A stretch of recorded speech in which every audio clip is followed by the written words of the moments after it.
Превртениот автобус кај Ласкарци, запалената моделарна болница во Тетово. Две трагедии во кои загинаа 30 лица, а семејствата и по цели 6 години се уште чекаат правда од судовите. Пред 2 дена во Тетовскиот суд одново стартуваше судењето за пожарот во моделарната болница, кој на 8 септември 21-та однесе 14 животи, лица кои се лекуваа од ковид. Двајцата поранешни директори на болницата, Флорин Бесими и Артеме Теми, обвинети за тешки дела против општата сигурност во првиот судски процес, добија само условни казни од по 6 месеци и 1 година. Апелација пред 1 година ја укина ваквата пресуда и судењето го врати од почеток, кој се одложуваше дури 5 пати, се до вторникот. Но и сега обвинетите тврдат дека не чувствуваат никаква вина.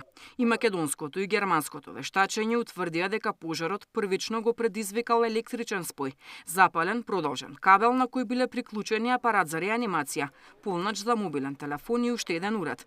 Но судскиот процес не ги отвори прашањето за пропустите во изградбата на монтажниот објект, во кој немало ниту противпожарен апарат, па првите обиди за гаснење на пожарот биле со кебе и вода. Цели 6 години поминаа и од несреќата кај Ласкарци. Во превртениот автобус на Дурмотур загинаа 16 лица, по 5 мачни години во потрага по правда и одржани повеќе од 100 рочишта. Првостепената пресуда стигна дури минатата година.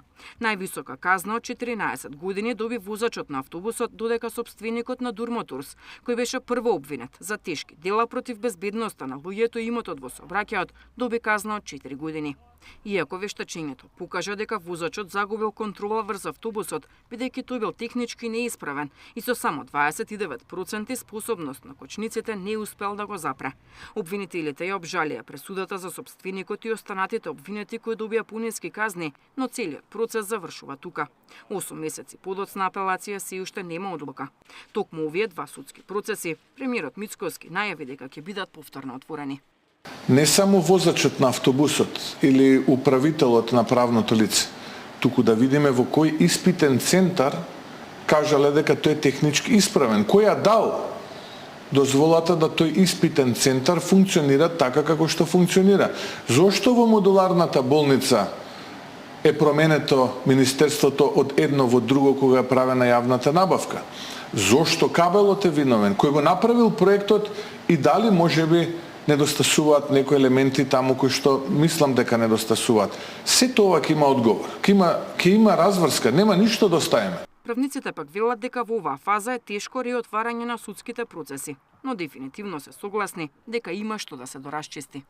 Паската има фаза на жалба, и додека нема одлука под апелација не може ништо да се превзема без разлика дали таа одлука ќе биде потврдителна на затворските казни кои што се дадоа или ќе се врати предметот на повторно судење, а во однос на модуларната болница во Тетово, за жал, таму 3 години сме во фаза на предистрага и предметот повеќе од очигледно дека интенционално се држи во фиока, затоа што таму би требало на обвинителна клупа да се најдат исклучително моќни финансиски и политички моќни личности.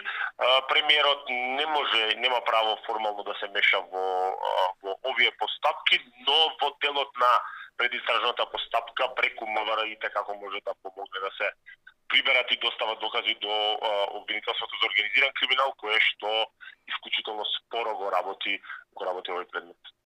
Деспина Тодоровска, Сител телевизија.